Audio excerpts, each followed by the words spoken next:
Hey guys, Zen here, and today Ubisoft finally unveiled Operation Heavy Mettle, along with the new attacking operator, RAM. This incredibly destructive new operator not only brings a mini-tank, a first for Rainbow Six Siege, but RAM now holds the crown for the loudest, and I do mean the loudest gadget currently available in Rainbow Six Siege. Just listen here.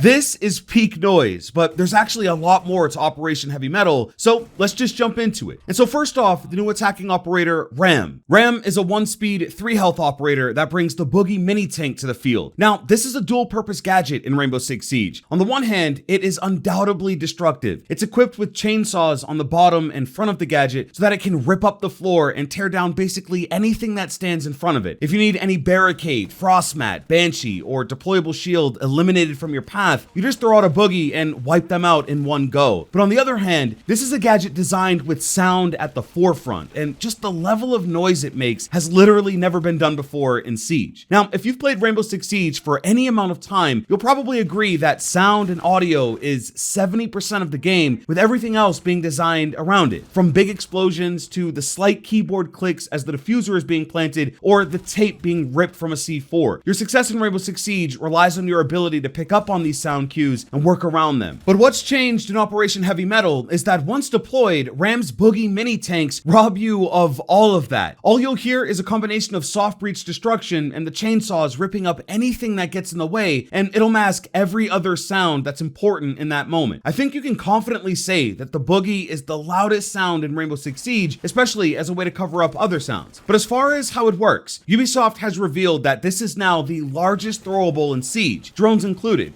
and RAM gets 4 of them. Now, before she throws it, you have the choice of what direction you want it to move in. And so you can swap between a straight line or right and left curves to make it easier to turn corners without needing to expose yourself. Once it's deployed, RAM can activate it, and then it becomes an entirely mechanical gadget. And that's important because a mute jammer can only stop it from being activated. But if it's already rolling, the jammer has no effect. Now, on the back of the tank is a canister, like you'll see on a Mira or Osa shield, and of course, if it's shot, the Boogie is destroyed. Now, there are two important things to remember about the gadget. For one, it does not have any breaching effect on a reinforced wall or hatch. However, on soft walls, it does make a hole large enough to crouch through, and as an added benefit, it one-shots all normal barricades, so you can use it in some very interesting ways to catch an enemy by surprise by just tossing a tank through a barricade. The other thing to note is that it's a friggin' tank, and so it does not fit through drone holes. And so the Boogie in total is a destructive and loud beast of a gadget that will shake up this meta with a unique twist. But RAM doesn't stop there. For her loadout, she has access to the R4C, but unlike Ash, she gets both a 1.5 and a 2.0 scope as options. Now, over the years, the R4 has had some recoil nerfs, so it's far from the weapon it was in the heyday of Ash mains. But I think with a 1.5, this thing just sings. It feels incredibly accurate, and the recoil is still manageable. The 2.0, I think, feels a little too bouncy with it, and so my recommendation is the R4C, a vertical grip, flash hider, and a 1.5 for the best results. She also has the LMG-E, a secondary shotgun, the ITA-12S, stun grenades, and a hard breach secondary. So RAM is just the complete package of an operator. She's incredibly destructive with the Boogie, extremely lethal with a 1.5 equipped R4C, and has secondary weapon soft breach potential. The only downside is the low speed stat, which hasn't always been super popular, especially on attack, and so that is the trade-off here, but I think it's one that's well worth it. The amount of vertical play that is now possible with this operator is unmatched. Both Buck and Sledge combined aren't nearly as effective as 4 mini tanks shredding up the floor above an objective, and so if you want to make defenders feel super uncomfortable, you'll bring RAM. Now, one major change has taken place in Operation Heavy Mettle, and it's that there are no longer any invisible gadgets in Rainbow Six Siege. It started with Echo. A few seasons back, they removed the cloaking ability from Yokai and never looked back. But here in Season 3, they've taken the cloak away from Lesion's goo. But with it, they've made enough changes changes to the operator to warrant calling it a rework. Most obviously, they've given Lesion a super shorty. Now, giving any operator a secondary shotgun has tons of benefits, and Lesion is no different here. So yeah, it is a worthy upgrade. The other thing they did was make the area of effect for the goo visible to the player. Now, invisibility has always been core to the goo mine. It's been one of the only gadgets that you could potentially leave in the middle of a hallway and still get use out of, because it was nearly impossible for an enemy to spot. But slowly over time, the goo has become more and more visible to the naked eye, to the point where now, unless you're really just not paying attention, you can spot them just about anywhere. And so this has definitely been the direction the developers have been pointing to, and it could mark the end of anything being invisible ever again in Rainbow Six Siege. But I actually don't think this is as bad as some have made it seem. For one, the area of effect is large enough that if you wanted to put one on either side of a doorway, you'd still trip up anyone who walks through it. If someone does step on a goo, they've also made them take an initial of 5 damage, and that's always a good thing in Rainbow Six Siege. Lesion is back to the old state of being able to down an enemy by just stepping on his goo. Back when he used to be able to do this, it meant that an invisible gadget, one that could be just about anywhere, was able to put you down but not out, or even win the round if you were the last attacker still alive on your team. With this rework, he can now do this again. However, I think it balances out nicely because of the invisibility being removed, and damage over time has been increased to 12. So I actually think this gadget works even better for sustained damage. And one last thing to note is that this has never been a problem for Frost or even Kapkan, two other operators who have ground level traps that lack any sort of camouflage. And so ultimately, it's going to change the strategy of goo mines. Leaving one in the middle of a hallway is obviously no longer an option, but just under a window or tucked underneath a step on a staircase are still viable spots for the gadget. And on top of that, Lesion gets a super shorty to help round out the change. But also, because this gadget is no longer considered electronic, it won't pick up on IQ scanner, and EMPs and jammers have no effect on it. Now, I think the worst part of this news is that I don't see a future where invisibility plays any role in Rainbow Six Siege. To some, that's music to their ears, but I don't know. I could see some innovative gadgets taking advantage of the mechanic. All in all, I think just like Echo, players will adjust, and I still think Lesion will be a viable trap operator with a great gun and tons of utility on defense. When you put it all together, increased damage over time, the initial damage when stepped on, the ability to down an enemy, a super shorty, and not to mention the fact that they gave him an additional goo, raising the count to 9, I think overall, this is a buff to Lesion. Next is Grim, and the second phase of his 2-part rework. Phase 1 was a buff to the effectiveness of the gadget. The bees deployed faster, had a wider area of effect, and lasted longer. And honestly, I think Grim is super slept on right now. But Phase 2 gives his gadget some additional functionality. Grim can now choose to bounce the beehive off of surfaces, where it'll land and deploy. Now, I think everyone was prepared for an underbarrel hive launcher, kind of like Buck. Like, it just made a ton of sense, and would make swapping back and forth between the gadget much faster. But they took a different approach. Instead, they took the route of less risk by making it so that Grim doesn't have to have line of sight to deploy his gadget, and it works exactly like Tachanka's launcher does. You can now bounce the hive off of a doorway to get bees on the other side, or bounce them up through a drone hole, or just get super creative with them and find some interesting ways to get bees in places you never could before. I actually really like this approach to the gadget. The biggest problem used to be that not only would you have to swap to the launcher itself, which takes a lot of time,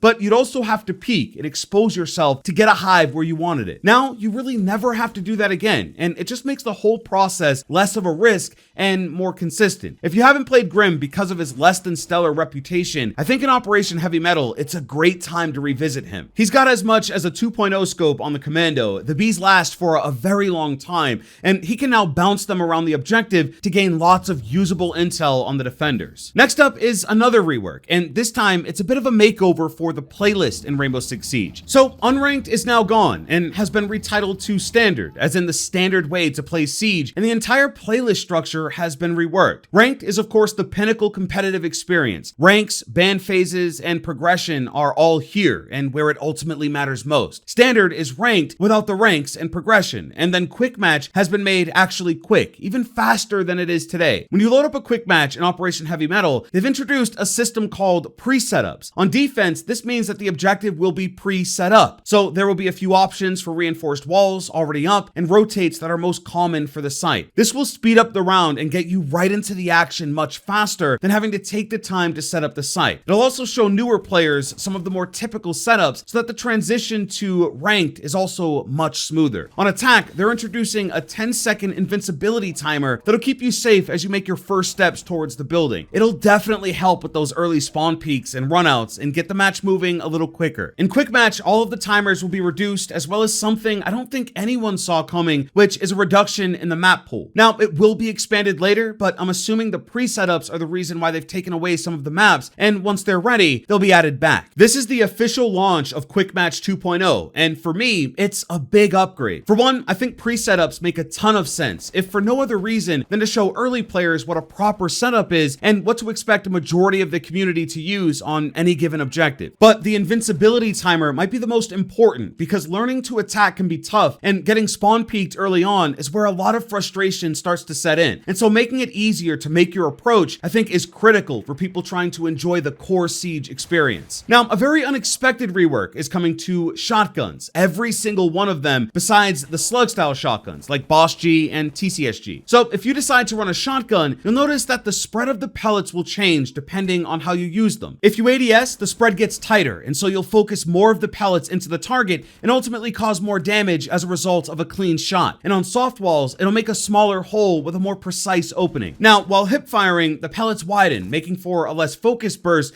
and causing a larger hole with destruction. This is exaggerated even more while moving, and so there will be an all new way to approach using a shotgun here. I think these weapons have needed an update for a while now, because the game has been so heavily dominated by assault weapons, and shotguns, particularly in that primary slot, have been an afterthought. But I think now, if you master this new system with shotguns, you'll be more lethal and able to offer up more precise destruction for your team. Fuse and Zero are seeing a small but very effective buff. Both of these ops can now deploy their gadgets on a deployable shield or one of Osa's Talon shields. Now, this is definitely a bigger upgrade for Fuse because of what usually hides behind a deployable shield. He can easily knock out those gadgets on the other side. But there's also some really interesting strat you can use alongside Osa as well. But let's take a step off of operators for a moment and talk about the all-new commendation system. Of course, the reputation system has been a great way to monitor players' behavior and help along with toxicity, but from player to player, all you can ever do is report on negative things. Your reputation has mostly been based around you not doing negative or disruptive things in Siege, which, yeah, is great. But what about that wholesome player that's actually doing positive things in the game? Maybe you're someone who helps people get familiar with the game, or you just simply bring the good vibes in a match. Well, now you can be recognized for that, and other players can essentially report you for your good works rather than just the bad. It's actually a super important system that will make people better teammates and in return get rewarded for it. Now, we can't close out this video without talking about the Frost rework. It has been pushed a little deeper into the season, so you won't see it right at the start, but they have made some changes to what's been the most controversial update to Rainbow Six Siege in a very long time. So yeah, it is still true that you can get yourself out of a Frost mat, and they even mentioned that being totally helpless in Rainbow Six Siege is something that doesn't belong in the game. And so there will probably never be another gadget that leaves you totally out of the fight. If you do get yourself out, you get the debuff. It takes 4 seconds to release the trap, and you'll walk away with 60 seconds of no sprint, super low health, and a blood trail for Frost or one of her teammates to track you down with. But if you have a teammate come to get you, it's pretty much the way it's always been. No debuff, no blood trail, and of course you'll be able to sprint. So there's choice there. Now, personally, am I a fan of this change? Well, I think the option to call over a teammate for help and have it be the way it's always been is a good compromise. But as Frost, knowing I have to rush over to one of my traps or the down might just pop on out of it isn't my favorite thing, especially since it no longer means a round one if they're the last attacker standing. So yeah, guys, let me know what you think about Operation Heavy Mettle. There's going to be lots of content here on the channel, so make sure to subscribe